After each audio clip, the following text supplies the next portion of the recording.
Thank you very much for this warm welcome here in Milano. And indeed, Milano is a city that we always admired. I would say, from Switzerland, especially from Basel, which is a line between the north and the south, southern and the northern culture. And indeed, we were very lucky to have Aldo Rossi as a teacher who was so much standing for this southernness. And at the same time, the influence of northern thinkers like Lucius Burckhardt or later artists like Beuys, who brought in a totally different way of thinking and of living culture. But Milano remained always this dream of the northern people, of the first big city in the south, and has always attracted romantic ideas and has always attracted the wish of architects to ever do a building in Milano. So it was a real dream that came true when we were commissioned this project for the Feltrinelli family. And indeed, we will see that it will be embedded in the larger context of our work in a very specific way that I try to explain. The whole presentation today is about an hour and a half, and I would be very happy if we had a chance later to discuss this or that, should you wish to do this. And Luca, you could then maybe monitor or curate the questions. Architecture is more than anything else, especially interesting when it's a field of thinking rather than doing. And this moment of thinking, of reflection, of thought is what I would like to put in the foreground here, in that I try to present a few almost not by chance, but just a few projects of the many we could realize and project so far to visualize and to imagine different ways of doing architecture.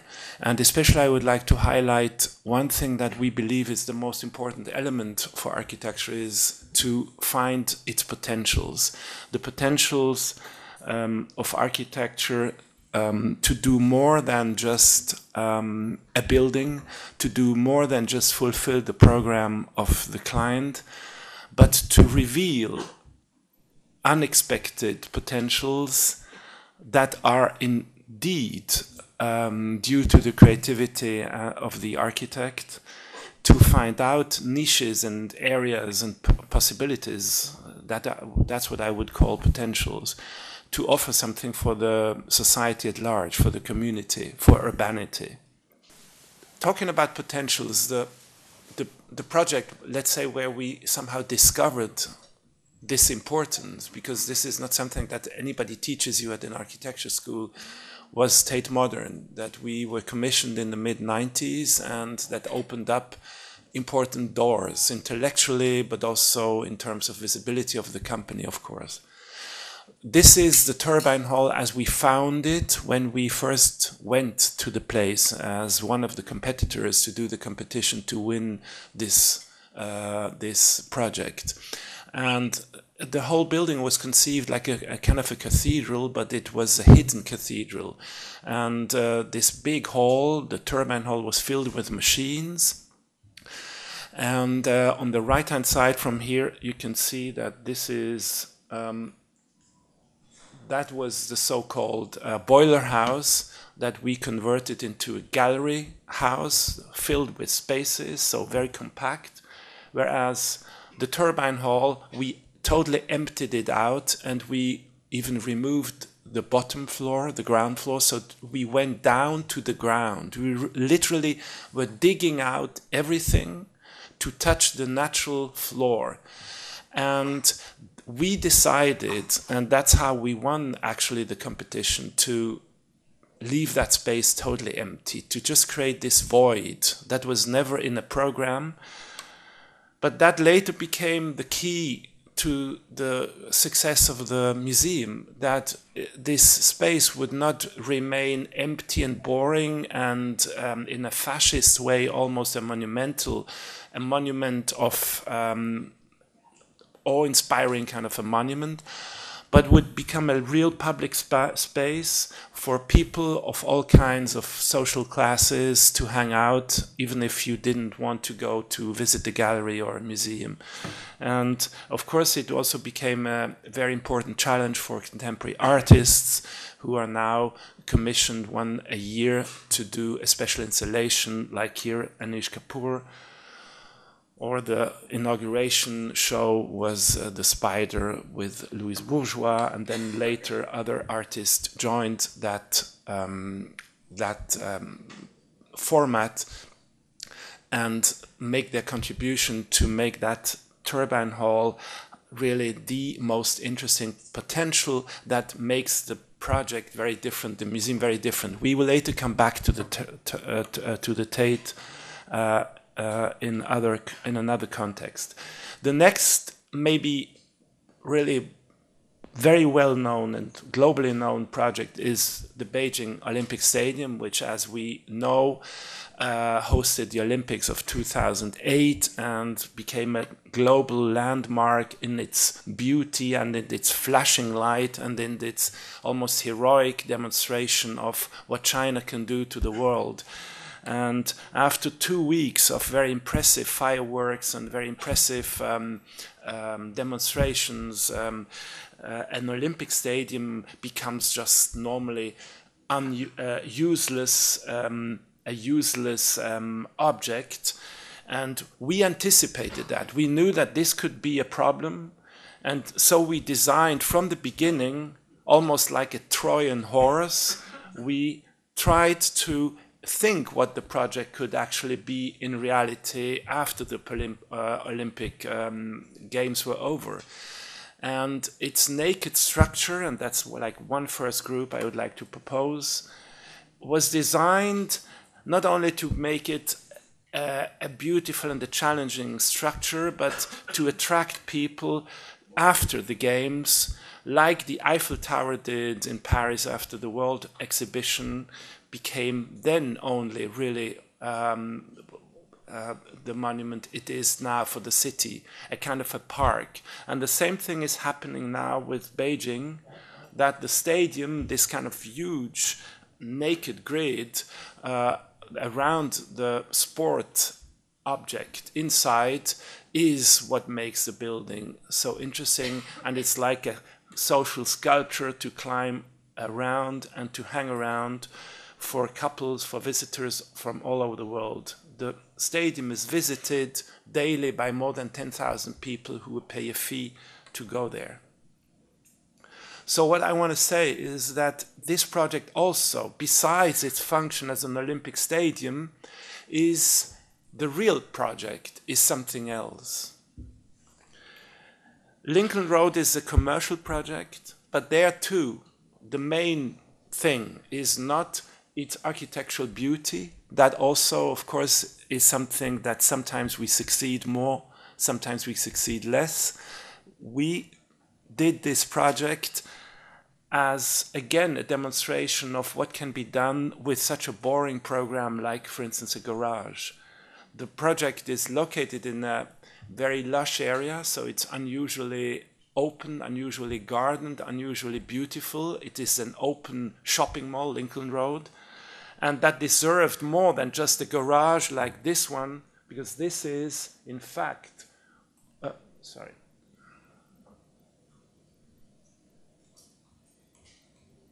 This is, in fact, what would have been possible according to the zoning law. And we were fighting to get more. We wanted to reach the same height without getting more FAR, which means for the client to just spend more money without getting more square footage. And instead, we were proposing floor plates of different floor height, different volumes, and especially infusing the whole structure with other programs than just garage. The garage itself should be like a landscape, like a pleasure for the car drivers to drive up and down and to show off their car, which is a very Miami pleasure. It is relatively unthinkable to do such a project, for instance, in Switzerland. You can see shops, you can see other things, as we'll see, and somehow this image from Detroit was a model for our garage so far that this went the other way round, because cinemas and other social programs became dysfunctional, were not used anymore because the city deteriorated in a dramatic way. The cars moved in, so the cinemas became, for instance, a park garage. We tried to reverse it again in Miami and turn the garage into a social project, into a project where social events, where anything could happen but just parking, like dinners, like parties, like fashion shows, like art exhibitions, like yoga classes. So it became a really popular landmark and a public event, a public space, a space that would be accessible and used by more than just car users. And also it hosts even a private home of the client on top of the building. The shape of these columns, of these slabs, is not a sheer pleasure and a decorative design feature, but is the result of the movement that the car and the parking car would allow for the rest of the space. That's how we reach this kind of a dancing rhythm of the basic structure, which just as Beijing, for instance, just as Miami, just as the Tokyo store of Prada, are naked structures where the space that is encompassed inside and the structure and the facade is one thing. Everything is as well structural, as well spatial, as well it is part of the facade, almost like archaic architecture. And it offers unexpected corners and landscaped areas like this part here on the top where the owners have installed their home. The building also extends towards outside, so there is a very interesting inside-outside relationship and makes that building a kind of a breathing structure. The Porta Volta project of Feltrinelli could be inscribed in the same approach of naked structures, of transparency, of inside-outside, of revealing, of making interesting contact between the users and the rest of the city. And in the case of Milano, of course, inscribes itself in a very precise historic context, which is Porta Volta, which is a former gate of a walled complex of the Baroque wall. And we especially were attracted by this possibility to express the notion of porta, of the entrance, in the building, in using a kind of a twin building, kind of offering a twin building, which in itself is a model that in no other city we can see more widely spread than in Milano. You know those places better than we do. We find it very special. You, being from that city, very often become probably blind towards what you see every day, especially also Milano, which is a city where we admire the beauty of its anonymous buildings. There is an enormous potential in this city that unknown buildings can offer and should be revealed as an important potential. The Porta Volta project has very opposed sides. One side, very tough street conditions, which are very familiar and very widely spread in Milano, and the other side, a park-like green area, which is equally, of course, a part of the building as the street side, especially with the building offering transparency and the naked structure of the building, making that transparency even more apparent, more obvious. The building is an additive, linear extension of a twisted triangular grid, and that twist comes from a small side street that somehow informs that twist. That's one single move that makes the building different. Inside, the building offers normal floor heights and double floor heights for office functions, but also library functions, foundation, exhibition places, etc. You can see this side street here, this kind of exception of the rule,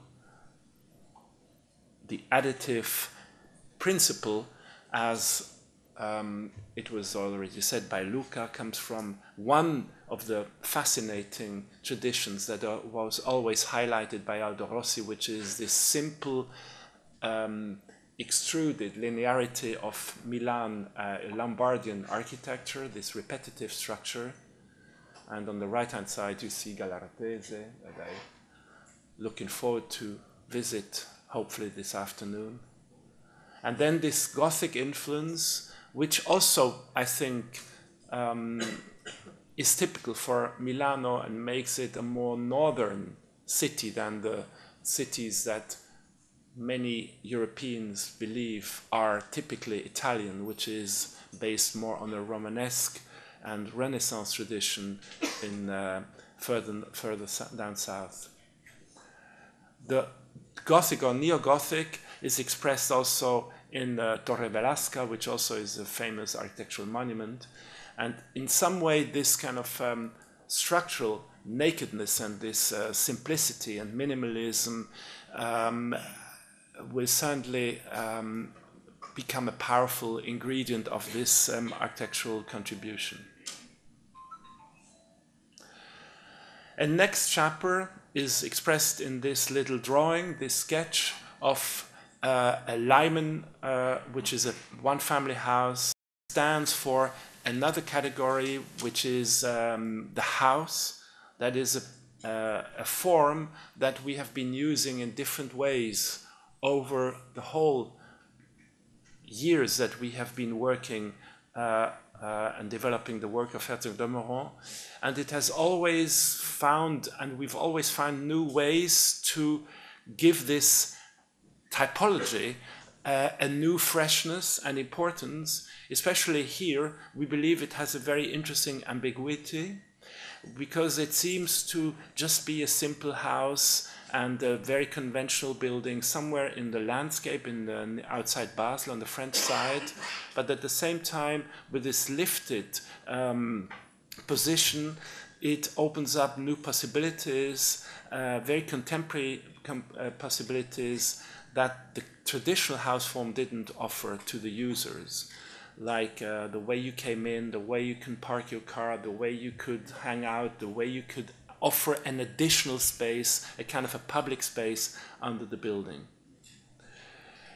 Also, we like very much in the classical form, in the Ur form, the fact that somehow the building is both very expressive, very figurative, and at the same time, it's almost abstract and anonymous, because it's a form that we did not invent. We like to offer forms that we did not invent, but through the specific use, it becomes something else, something different, something that can only be done for this particular place. In the project for the Paris Museum, this form also plays a key role, and it comes from what you can see here, which is, you can see in the foreground, Jackson Pollock, the artist in the Hamptons, going to his studio, and artists have been using the Hamptons since the 19th century for its specific light conditions and specific climatic conditions in a parallel kind of way or parallel experience like the French painters in the 19th century, where the open air, the Impressionism started, and the Americans being lesser known in the 19th century, then later very famous artists joined that community, and literally almost all the heroes of 20th century American painting had their studios, de Kooning, Lichtenstein, Pollock and others. And all of them had their studios, and we were commissioned to do the parish. When we were commissioned, we said, and that's the geographic context, New York, Manhattan, and that's the Hamptons. And you can see mapping the different artist studios. Those are earlier 20th and 19th century artists, Fairfield Porter and Chase, Lichtenstein, de Kooning. So they all had their studios, and they all installed their studios according to specific light conditions, to how they wanted to work and how they wanted to conceive their product, their artwork. So the original project was to assemble, bring together like a village, all these studios in a kind of a remade version, in an abstracted remade version, where the scale, the proportion, and also the light conditions would be equal to what the studios were in their original position. Instead of doing a museum, which would be the same as something you can find in Manhattan, we wanted something that offers a different intimacy, a different scale, and also add something unique to the place. So that idea of the individual buildings, where every gallery would offer a bit of a different light condition, a bit of a different spatial condition, was in the foreground.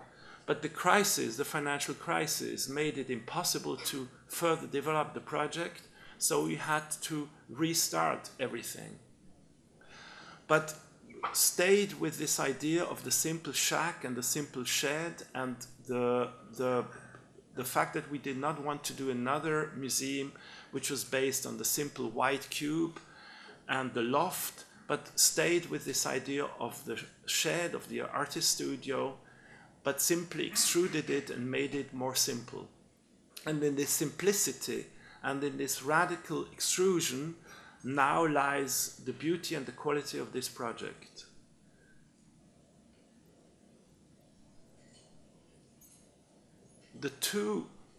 The doubling of the form allows for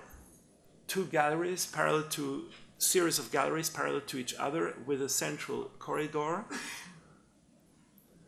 that, extending to the outside, would offer spaces for the public, and the extended radical form makes an interesting statement in the landscape. In this image, I quite like the fact that you can see that with leaving the roof open, uncladded, we added this moment of the simple artist studio, as opposed to the galleries that you know from urban museums. And somehow this is not, in the classical sense, an urban museum. Also, the collection is different. The collection is namely based on the local artists, some of who gave some work. This here shows the kind of gallery that is possible if the corridor disappears and makes it into one large gallery, as you can see here. And the other ingredient, so to speak, of the project is the roughness of the material. You could see the exposed wood ceiling in the gallery, and outside the rough concrete which is still a kind of a shock in America, where concrete doesn't have the same is not as popular and is not so much used as a building material as it is in Europe. So we clearly also focus on that material to add a sense of real and sense of simplicity and poorness somehow in that area.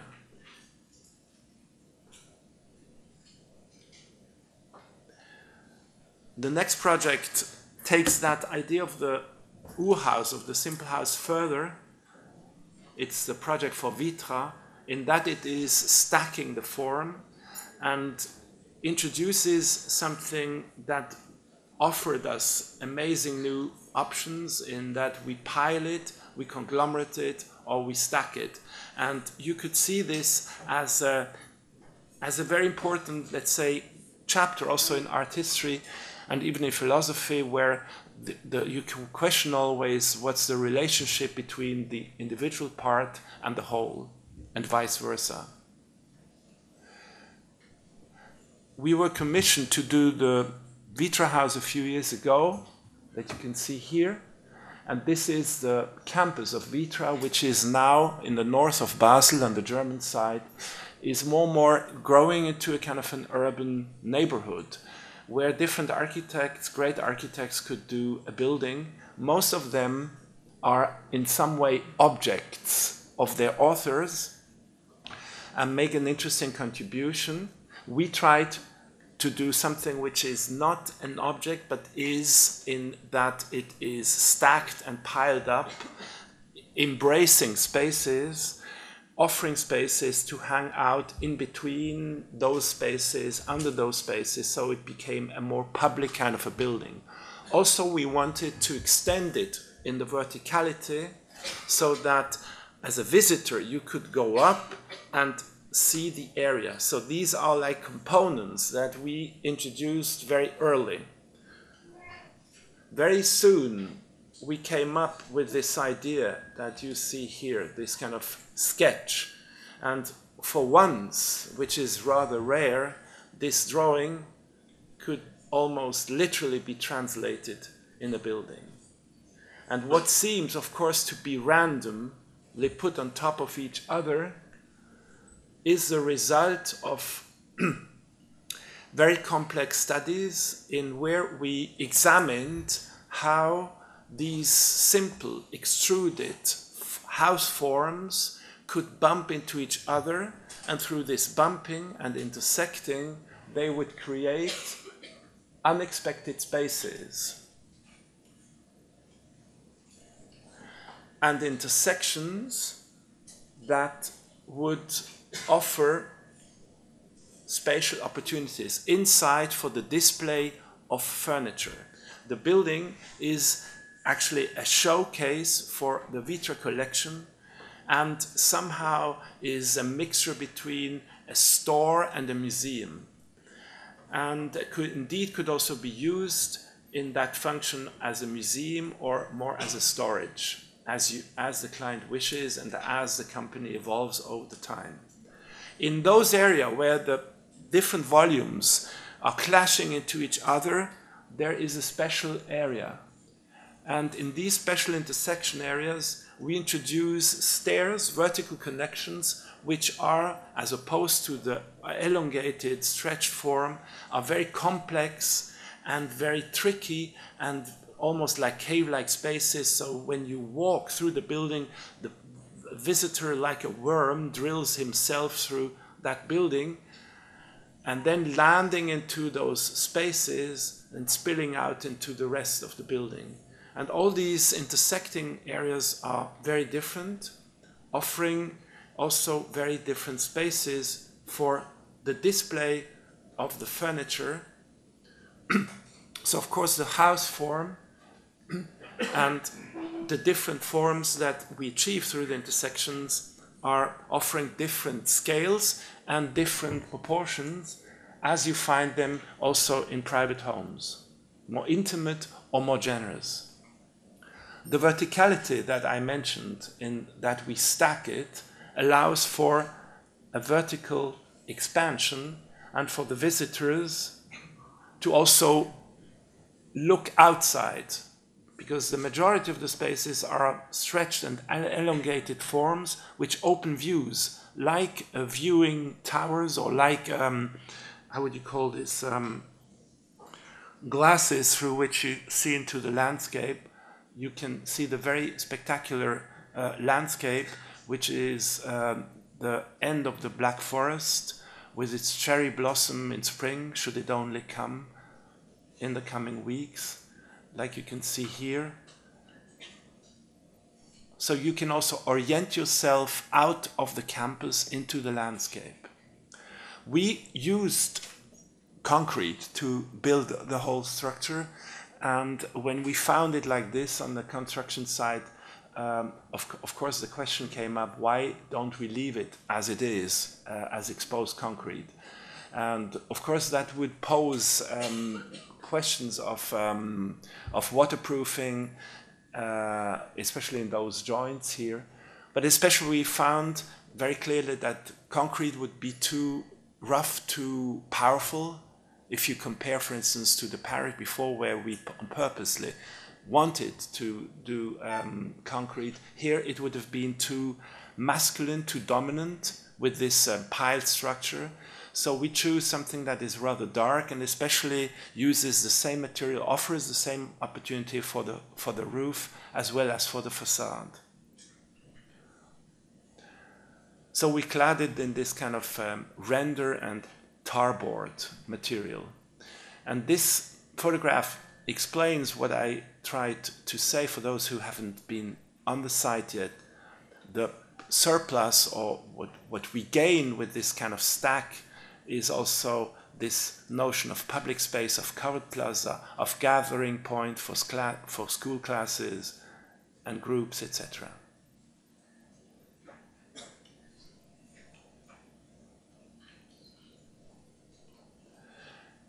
The next project in this group of piles or conglomerates is a project in Mexico that is now under construction in Guadalajara. Is a museum where we arrange the individual gallery spaces like big stones, and we orient them according to the orientation outside. So the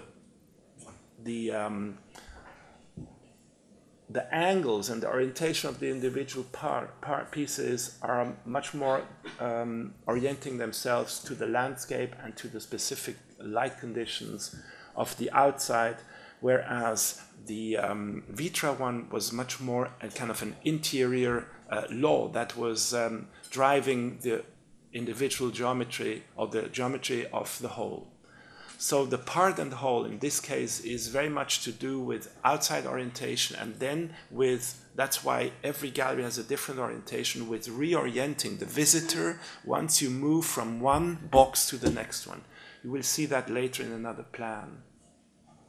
The building is sitting on the extremely spectacular edge of the barranca, at the end, so to speak, literally the end of the city, where it reaches this untouched nature, which is vertiginous and unbelievable, and of course attracts architects to do crazy things like how could we cope with nature? How could we make it even more grand than this barranca? We will also come back to this. The site is very interesting here at the edge of the city, in that it is really sitting at the edge, at the end of this axe, the street which is separating this side of the city and that side of the city. It is it's a physical line, but it's also a virtual line that separates the rich and the poor.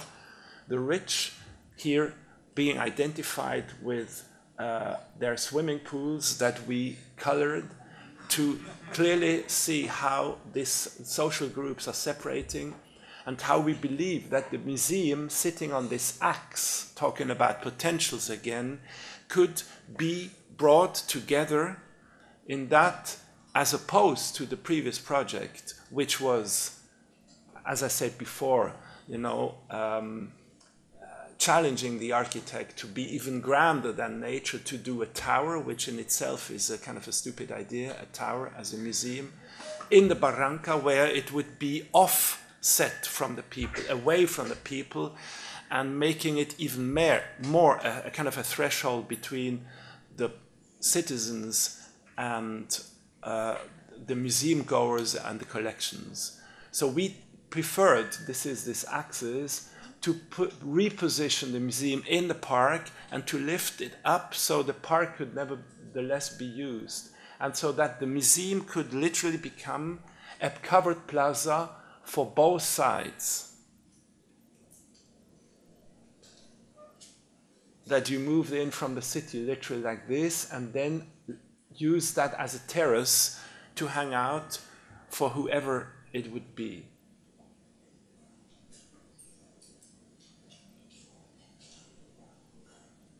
Museum visitors would use the stair or lift to go up, and here we are again with this kind of conglomerate structure. The idea is that you would walk from one sequence of galleries, because this is of course subdivided in other rooms. You would walk into another room and then with this different angle need to reorient yourself and stand in front of the work of art. So it's a deliberate choice and a deliberate idea to create a specific condition between the perceiver, the museum goer, and the artwork.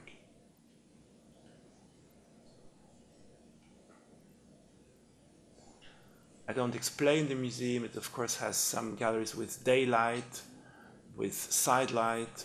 It's very robust and very straightforward. Mexico is a very dynamic culture which has in itself great artists, but also really important collectors. So it's a serious country that, as we will see in the next years.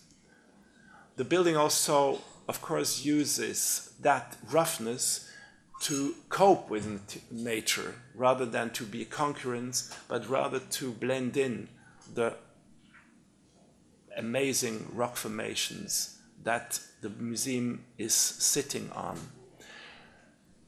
And next category is what I would call undecorated shed, as opposed to Venturi's decorated shed, where decorated shed was misleading students and architects for generations in that they believed that this would be architecture. But in fact, the decoration is the worst thing that you can do in architecture because it has nothing to do with it. It's just something added on, it's just something put on which has no context and no contact, and is just like a PRing or like a sign on top or on the facade. And I would use now the Dominus Winery to introduce something which I believe is a different chapter, and there's a new chapter, and there's something also new, and this building certainly is something that would not be imaginable before it was built. It literally comes out of the ground of that Californian vineyard. As you see here, California is a very spoiled, amazing landscape. The Dominus vineyard was a famous wine vineyard also already in the 19th century called Inglenook, and as the name said, it was an Indian site. So already the Indians, even hundreds of years ago, used it as a very fertile agricultural land, as findings could demonstrate. The building blends into nature almost like a stealth object, in that we use stones, basalt stones from the area, and is of course also very paradox in that it's very heavy, it's very aggressive almost, and nevertheless sometimes almost like lace or almost invisible. The stone is of course ideal to keep the climate cool and controlled despite the enormous heat during the day and the cold in the night. It has technical spaces, and all around we have these stones. But the stones are not just a cladding, the stones are affecting energetically, climatically the building, and also very strong visually deep into the building. It penetrates the stone, affects and informs all the spaces of the building, not only through its mass, but also through its non-mass, through the absence of mass, through the gaps between the stones, where the daylight and the stark sunlight is filtering through the wall into the building. And so the building is made of the essence of the nature somehow, which is the stone and the heat that is collected in the stone and the light that penetrates between the stones onto the glass walls of the offices and of the other spaces of the building. And here in one image you can see as well the impermeable and the permeable part of those walls.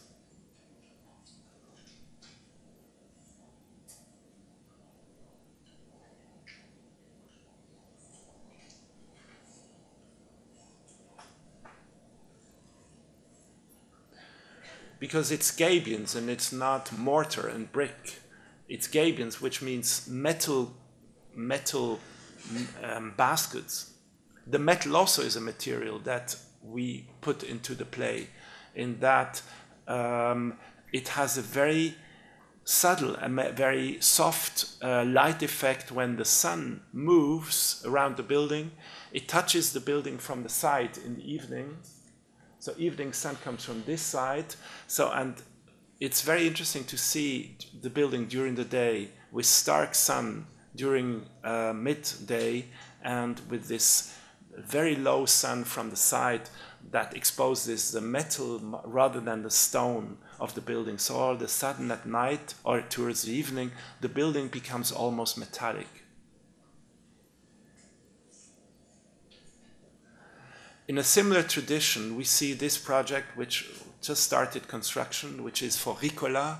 I think that's about the 4th project we can do for the client.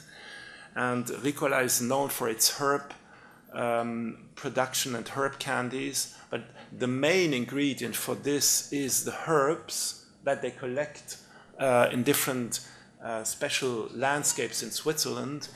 And the herbs grow out of the soil.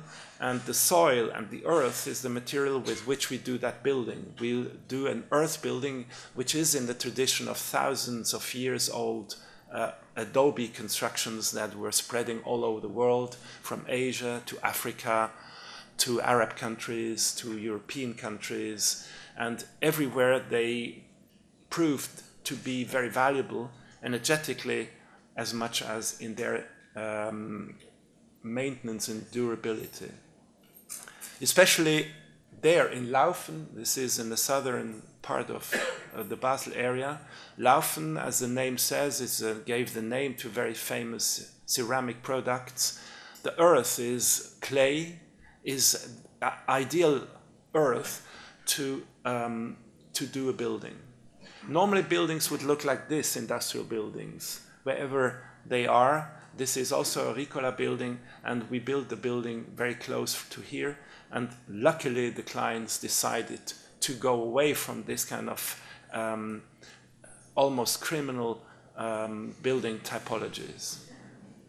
It is a very simple building, comparable to the winery. Basically, it's a storage for dried herbs. So the olfactory aspect, the smell, together with the tactile quality of the material, will be in the foreground. You cannot present this in a lecture, but you can imagine that this notion of the smell of these herbs will be amazing and will be possible to visit the building. We convinced the client to make that a possibility to present themselves not only by the finished or through the finished product, which are these herb candies in paper, but with their original products, which is of course also the basis for tea, etc., etc. To do the building, we have been renting nearby industrial hall, where during months and months, almost in an archaic way, these earth slabs are being produced, as you can see here, in a very professional way. This building is going to be by far the largest earth structure in Europe. So it's a gigantic exercise, logistic exercise, and also material experiment to put this stuff together to finally do something which is a very simple rectangular extrusion of the soil. We have experimented, we have tested, we've made mock-ups for the different parts of the building, for the plinths, for the topping, etc. Because you have to, of course, in between, you have to introduce layers of concrete, so with the weathering, it would not weather all the way down, but it weathers, so to speak, from one layer to the next. There are two amazing people in Europe who are experts in this. One is sitting in Austria, and one is in California. And this is how the building will be inserted into landscape. Now the last small group of projects is, as I would call it, archaeology, or you can also say how we can enhance the found. Whatever exists, how could that be made more interesting and more equality? How could we open our eyes to make it more valuable?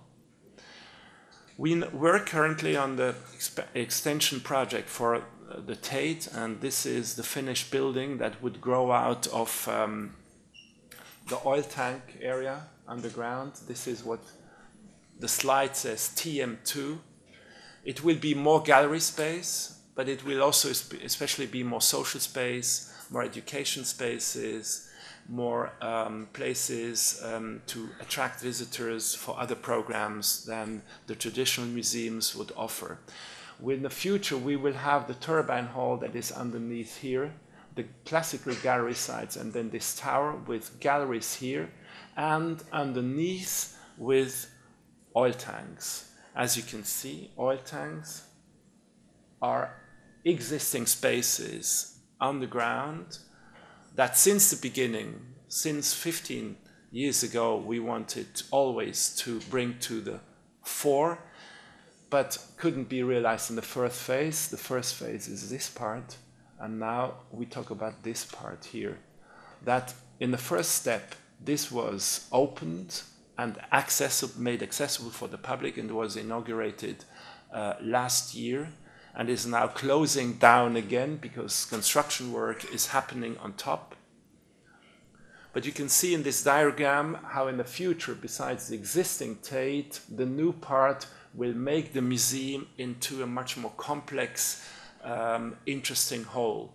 This will be subject to another presentation. I don't, in fact, talk about all of this, but just about this as the basis for the expansion. So the expansion is not just an added piece of a cake, but it's something that literally grows out off the ground, of the existing amazing concrete structure that you can see here in an earlier stage, because the tanks were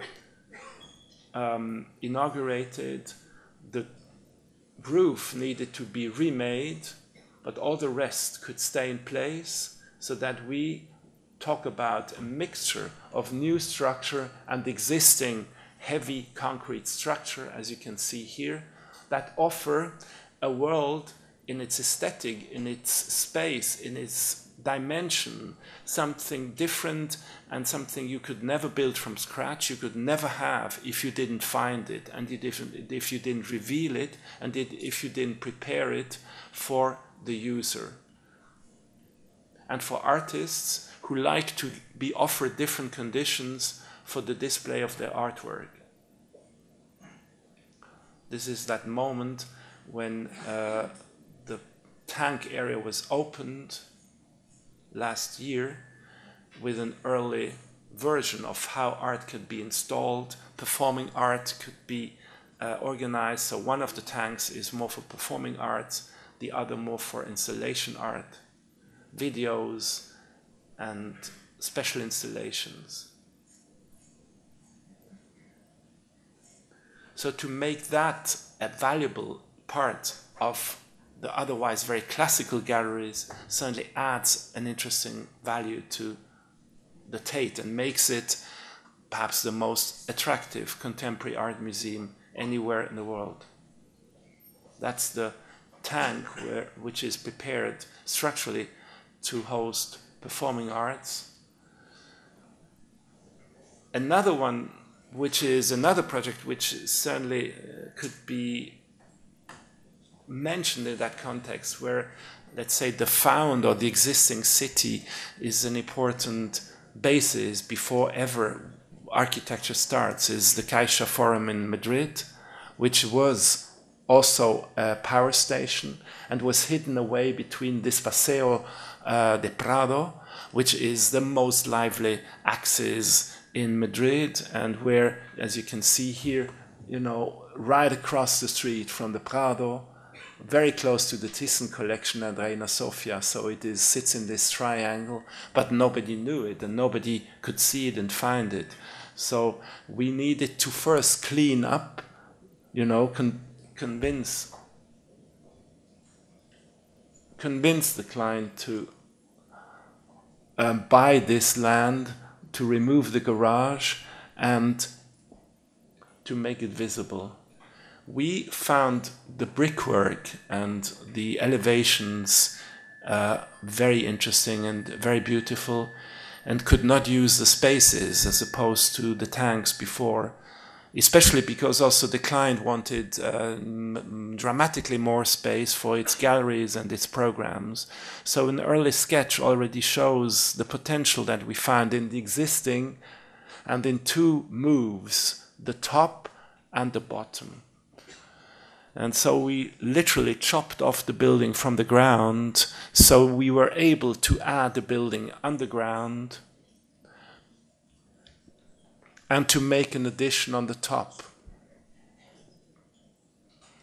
The top should be inspired by the existing neighborhood buildings, so the form of the roof would not be invented by us and would not be any formal design exercise. That is so boring, but it would just be taken from the neighbors, and so these cuts that seem random somehow really come from this side, and of course are offering opportunities to bring daylight into the top part where administration and bar and restaurants are sitting. As a material for this expansion, we found something light, better than just using brick again, but on the other hand we wanted the material in its appearance to be very close to the brick, so we came up with this rusty steel that also allows for transparencies through these perforations, which uses a pattern of rust as an almost logical consequence. So this pattern, this perforation, lets the daylight go into the interior of the building, of the courtyards, and of the rest of the spaces here on the top. We have two gallery floors. We have a main lobby floor, and then we have this huge underworld of the auditorium. And then we have this vertical connection to the building. You can see another example of this rust pattern and the auditorium. And then the gallery spaces, which are very neutral gallery spaces because the client uses the museum, the project, as a platform to present very different shows of contemporary art, as here, to more classical shows, even archaeological shows. The stairwell connects all the floors down to the auditorium,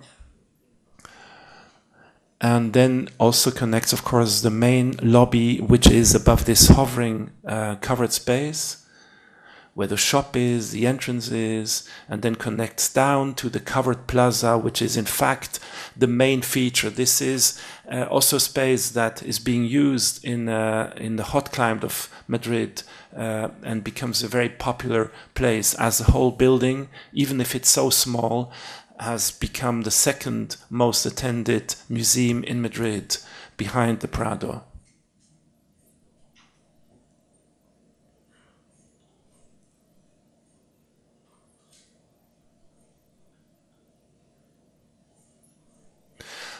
The last project I showed today is the Serpentine Pavilion. That is a temporary structure that we did last year together with Ai Weiwei in the Kensington Park, in the Hyde Park in London. And the Serpentine Gallery is namely became very known through this project, even if it's in fact old art institution with extraordinary qualities. And as you may know, it became so popular among architects because so far 11 architects were commissioned to do a temporary structure every year. And when we were commissioned, our instant reaction was, wow, it's interesting that they ask us, because normally you couldn't do a project there if you had already built a building in London, and that's certainly what we had done with the Tate. But nevertheless, they commissioned us because they believed we could do something together with Weiwei, which would make a very interesting collaboration, since we've done the Beijing Olympic Stadium 4 years ago, and this year 2012 was the Olympic year in London, so that made a very good match. Our first and spontaneous reaction is we don't want to do another object. We don't want to be in the line with these other architects, because literally everything had almost already been done. So we said in these first sketches already, let's go underground and become invisible somehow. And we further developed that because we were excited by this idea, and became then soon aware that London is a very flat city and very rainy city and has a very active sky. So of course the sky would be good and the earth would be good and interesting. Those would be the ingredients, so to speak, to develop this architecture. But as the image shows, we started to dig a hole very soon and knew that there was groundwater very high up on the surface. So digging down was not so evident and so obvious a possibility. So we said, why don't we do an underground lake or something? And then we somehow were a little bit frustrated because we thought that they wouldn't let us do it. And in the Skype conversation with Weiwei, we were talking back and forth. And Weiwei, of course, likes provocative proposals. And then we said, maybe we go down, but maybe not so much, so that, let's say, we go half down so that the viewers also enjoy the park. And we just cover the pavilion with an independent piece. And on the way down, we should also entertain the people, give them something that why should they otherwise go underground? So we were going back and forth and say we produce an artificial landscape, and we were doing all kinds of stupid exercises like this wax landscape or this kind of pixelized landscape. Till we then said, well, we start literally but also virtually to dig out, and then we discovered traces that were in the ground, like this cable, electric cable that we could not remove. So we said, hey, this is something there. And of course then not only really existing traces, archaeological traces, but also virtually leftovers of all these 11 pavilions that our colleagues had done in the past were there. Even if they had been removed, they were there as voids in the ground that had been backfilled with sand. So there was a lot of history. So we started to trace them back and overlay them and define a field, like an archaeological field. And then we trace them back in foundations, in roof shapes. So there was a very complex play of palimpsestian structures, one on top of the other. We then asked the question of how to hold the roof up, and said we do columns, and we do not in a modernistic way 1 column or 2, but we do 11. No, we do 12. We do 11 for each of the 11 predecessors, everyone has his or her own little column, and we also have one. And ours, the 12th, is the Joker. So we can put it wherever we need it. So we gave all of the 11 also his or her individual face without making it a caricature, just making different one from the other, and making fatter ones in the back and thinner ones in the front, so that when you came in, where the land is lower, you would have encountered thinner columns, and in the back, where you would need more of a backdrop, you would have a bit fatter ones. We shaped them according to this physical needs and conditions that we found there, and arranged them so that this underground space would be an arena, a very welcoming area to hang out, to discuss, and to also meet people, friends, and have a coffee or another drink. So we developed the traces of the found objects, the found but disappeared foundations and roof shapes into a stepping down kind of an arena covered with this simple thin roof. And we decided that this landscape that we created and recreated should have its own materiality, its very specific materiality, and we found cork very interesting. We were approached by the cork industry in Portugal to invent some kind of design object, and because we don't like design, we said we cannot do anything. But we then thought, because we can do such a big piece, all of a sudden cork could be more than just a design object, but could be a real piece of architecture. And that's how we decided to clad everything in cork and to convince the cork producers to do to help us with this, to support this cork production.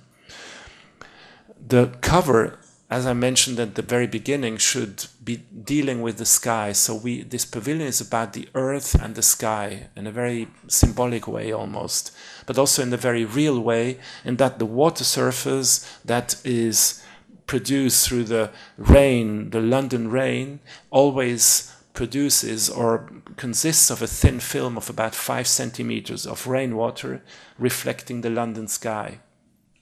And the cork enhancing the notion of gravity and of earth and adding this very particular smell that cork has.